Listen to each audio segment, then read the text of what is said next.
Hello बच्चों। आज की क्लास में morphology in flowering plants chapter हमारा होगा 11th का, मॉर्फोलॉजी इन फ्लावरिंग प्लांट्स। यहाँ पे फ्लावरिंग प्लांट्स के रिगार्ड हम लोग मेंशन करेंगे, सारी बातों को करेंगे। ओके।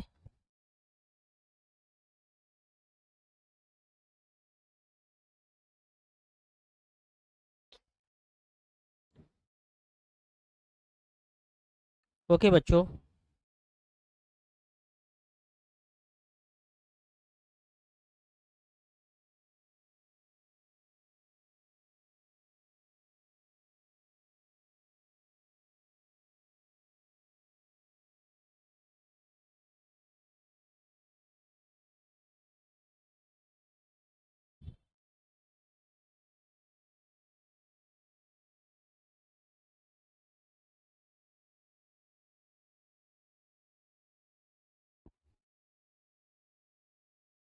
हेलो हेलो बच्चों, आज की क्लास में मॉर्फोलॉजी ऑफ फ्लावरिंग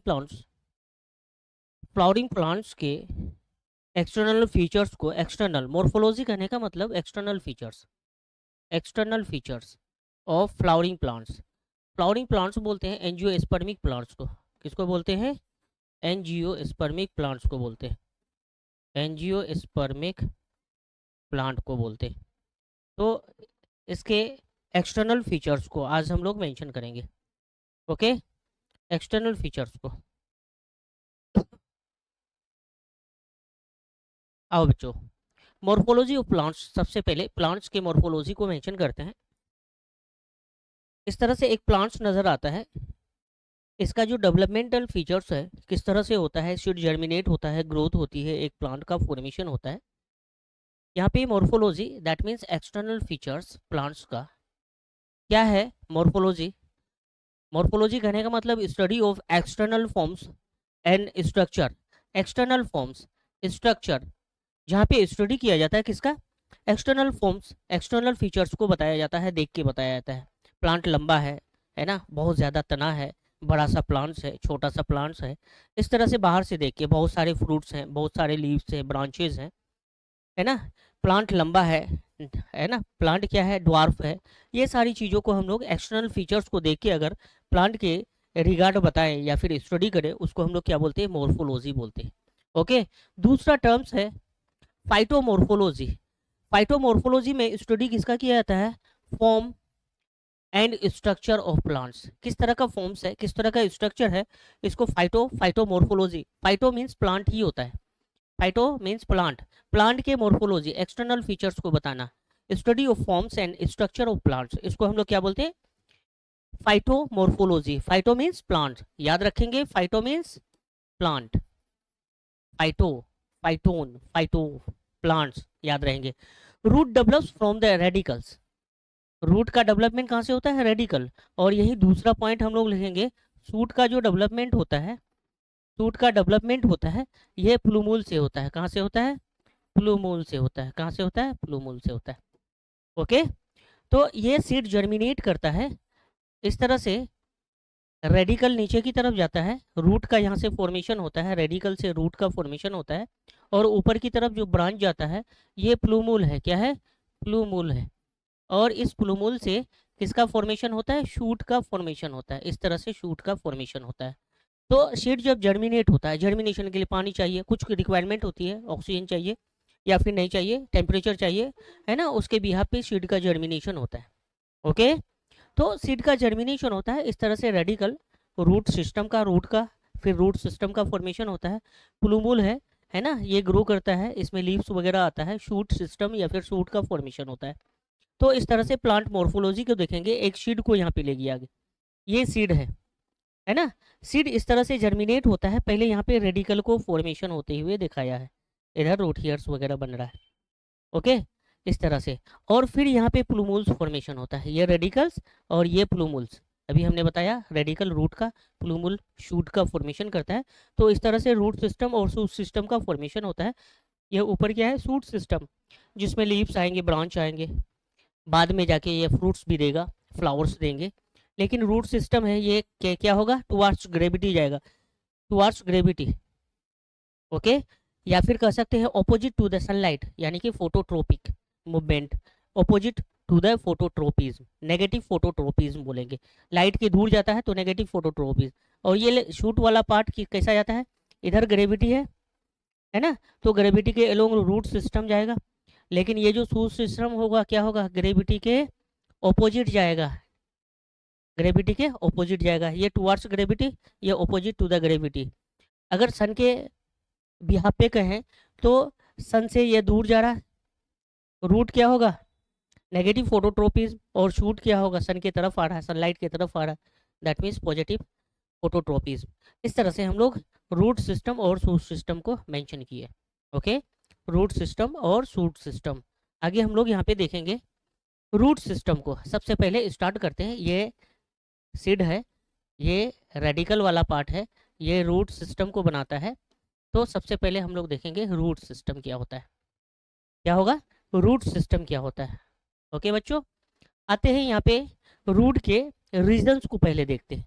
सबसे एंड वाला पॉइंट में यहाँ पे एक रीजन है, इसको बोलते हैं रूट केप रीजन। एक्चुअली मैं बना के दिखाता हूँ, यहाँ पे परफेक्ट नज़र आएगा। ये एक रूट को मैंने बनाया है ना, दिख रहा है। इसके ऊपर जस्ट इस पोर्शन पे, टिप पॉइंट पे एक रूट केप होता है, यहाँ पे रूट केप को मेंशन किया गया है, सबसे बिलो होता है ना। रूट टिप के एंड में इस तरह से एक केप लाइक स्ट्रक्चर होती है जो रूट को प्रोटेक्ट करता है, क्या करता है, रूट को प्रोटेक्ट करता है। तो ये रीजन जो है रूट केप रीजन है, रूट केप रीजन, RCR कर दिए, रूट केप रीजन बोलते हैं इसको। इसके जस्ट एबव जो यहाँ पे दिख रहा है ना ये रीजन क्या है, मेरिस्टेमेटिक रीजन है। ये रीजन क्या है, मेरिस्टेमेटिक रीजन है। ये region first region root cap के बाद ये कौन सा है, मेरिस्टेमेटिक रीजन, MR में लिखता हूँ, मेरिस्टेमेटिक रीजन।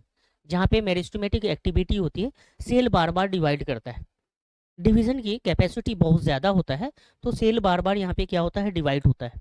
ओके, तो रूट केप के बाद ये रूट केप सबसे नीचे हो गया, उसके बाद जो है ये रीजन है, ये मेरिस्टेमेटिक रीजन है। उसके ऊपर जो है ना यहाँ पे सेल बहुत इलोंगेट होता है, यहाँ पे मैं इलोंगेट करके दिखाता हूँ। इलोंगेशन क्यों होती है, क्योंकि वैक्यूल्स सेल के अंदर फॉर्मेशन होना स्टार्ट होता है, इसको बोलते हैं elongation region, ER, elongation region. और इसके ऊपर जो ये रीजन है ना, ये रीजन क्या है, रूट हियर रीजन।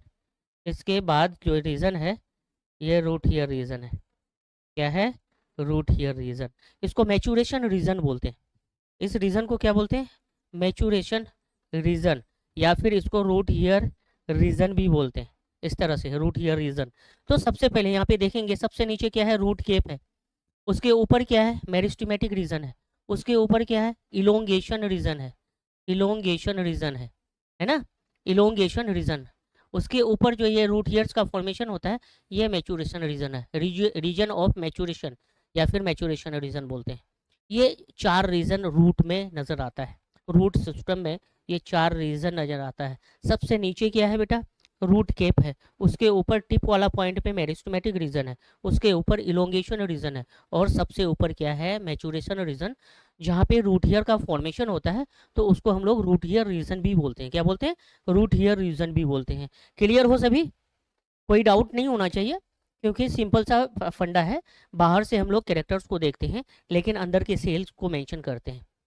ओके, सबसे पहले सबसे नीचे रूट केप रीजन, उसके बाद मेरिस्टेमेटिक रीजन।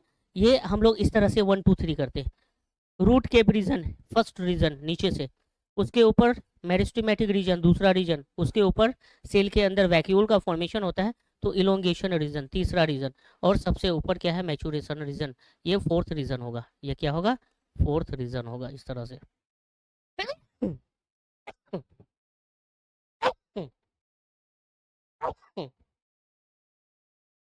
अल्हम्दुलिल्लाह। तो इस रीजन के रिगार्ड हम लोग यहाँ पे सबसे पहले बात करते हैं, रूट केप रीजन क्या है। सबसे नीचे रूट केप रीजन है ना, थिम्बल लाइक स्ट्रक्चर, गांठ like structure, thimble like structure. कैसा structure, thimble like structure that covers the root apex. ये जो रूट टिप वाला पार्ट है ना, एपेक्स वाला पार्ट है ना, उसको कवर करके रखता है।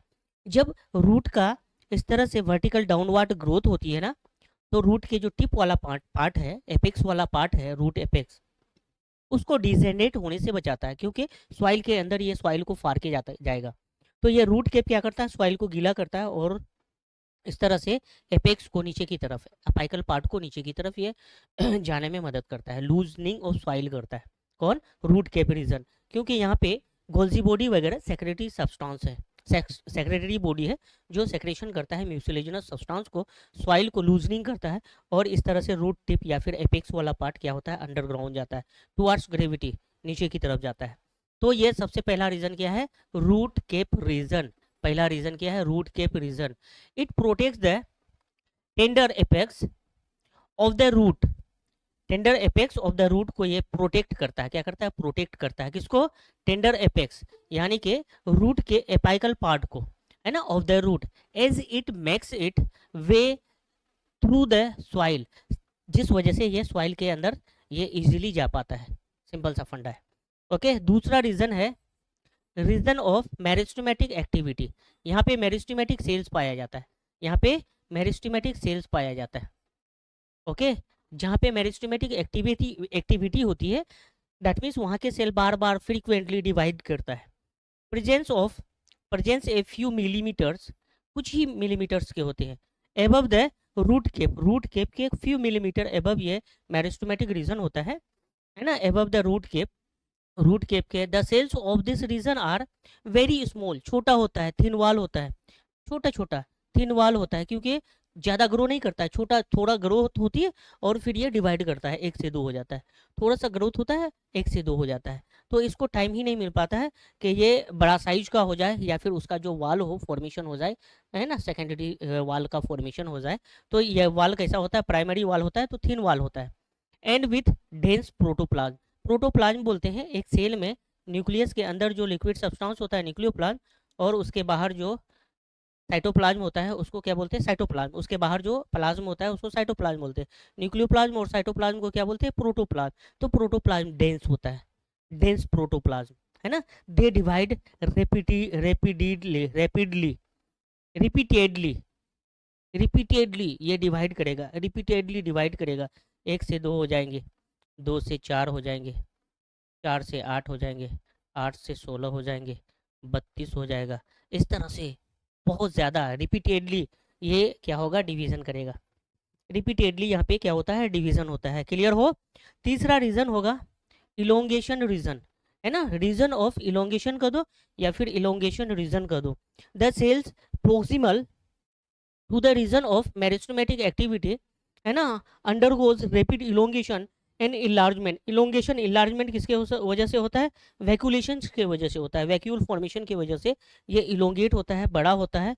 ये इस तरह से सेल बड़ा होना स्टार्ट हो जाता है और क्या होता है, इनलार्ज होता है ना, इलोंगेट होता है, लंबा होता है, इनलार्ज हो जाता है। And are responsible for the growth of the root length. Root length क्या होगा, इससे ग्रोथ होगा, रूट का लेंथ इससे क्या होगा, ग्रोथ होगा। थर्ड रीजन क्या है, इलोंगेशन रीजन, है ना, इलोंगेशन रीजन। और सबसे ऊपर जो है मैचुरेशन रीजन है, रीजन ऑफ मैचुरेशन। याद रहेगा क्या, रीजन ऑफ मैचुरेशन। सबसे ऊपर ये जो रीजन है ना, इस रीजन को क्या बोलते हैं, रीजन ऑफ मैचुरेशन। मेरे टिक पॉइंट पे याद करेंगे ये चीज़। और यहीं पे मैचुरेशन रीजन में ही रूट हेयर का फॉर्मेशन होता है, इसी वजह से इस रीजन को region of hair, root hair भी बोलते हैं, है ना, रूट हेयर रीजन भी बोलते हैं। तो याद रखना है ये सारी चीज़ें। ओके, तो मैचुरेशन रीजन है proximal to the zone of elongation. ये इलोंगेशन के जस्ट ऊपर है, प्रोक्सिमल कहते हैं, है ना, proximal to the zone of elongation. The cells of the elongation zone gradually if, differentiate and mature to form the zone of maturation। ये elongation वाला सेल जो है ये डिफ्रेंशिएशन करके क्या करता है, मैच्योर होता है और मैच्योरेशन रीजन की तरफ शिफ्ट कर जाता है। ओके, अब यहाँ पे ये जो मैच्योरेशन जोन है इसमें रूट हेयर का फॉर्मेशन हुआ है। ये क्या है, रूट हेयर, और इसका फंक्शन क्या है, absorption of water and minerals. Water plus minerals भी कर दो, मिनरल्स, है ना। तो इस तरह से रूट ईयर्स कहाँ पे है, रीजन ऑफ मैचुरेशन में। कहाँ पे है, मैचुरेशन रीजन में।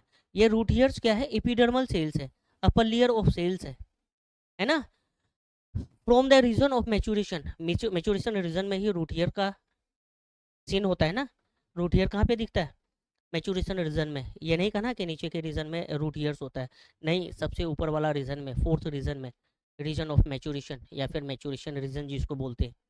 तो इपिडर्मल सेल्स है from the region of maturation modify to forms very fine, very fine and delicate thread like structure, जिसको हम लोग रूट हेयर्स बोलते हैं। कैसा है? बहुत पतला पतला, very fine. Delicate means, delicate कहने का मतलब very fine, net like structure कह सकते हैं, है ना। डेलिकेट थ्रेड लाइक स्ट्रक्चर, धागे जैसी स्ट्रक्चर, जिसको रूट हेयर्स बोलते हैं, है ना। किस रीजन में है? ये मैच्योरेशन रीजन में है। ओके, याद रखना है। These root hairs absorb water and minerals from the soil. ये क्या क्या एब्जॉर्ब करता है सॉइल से? वाटर और मिनरल्स को ये एब्जॉर्ब करता है, वाटर और मिनरल्स को एब्जॉर्ब करता है। तो यहाँ पे क्वेश्चन जो पूछा जाता है नीट में, बोर्ड में, यहाँ पे इस तरह से रूट जोन को पूछा जाता है। तो रूट जोन में फर्स्ट, सबसे नीचे रूट केप जोन, दूसरा जो होता है मेरिस्टेमेटिक जोन, तीसरा जो होता है इलोंगेशन जोन, और चौथा जो होता है मैच्योरेशन जोन। और मैच्योरेशन जोन में ही रूट हेयर का फॉर्मेशन होता है। क्या होता है बेटा? रूट हेयर का फॉर्मेशन कहाँ पे होता है? मैच्योरेशन रीजन में। तो इस तरह से मैच्योरेशन रीजन को क्या बोलते हैं? रीजन ऑफ रूट हेयर, है ना, या फिर रूट हेयर रीजन भी बोलते हैं। तो इस तरह से हमने रूट केप पढ़ा, दूसरा मेरिस्टेमेटिक रीजन पढ़ा, तीसरा इलोंगेशन रीजन पढ़ा, चौथा मैच्योरेशन रीजन पढ़ा, और मैच्योरेशन रीजन में रूट हेयर्स को पढ़ा जिसमें फॉर्मेशन होता है। ओके, तो इस तरह से टाइप ऑफ रूट्स हम लोग देखेंगे अब।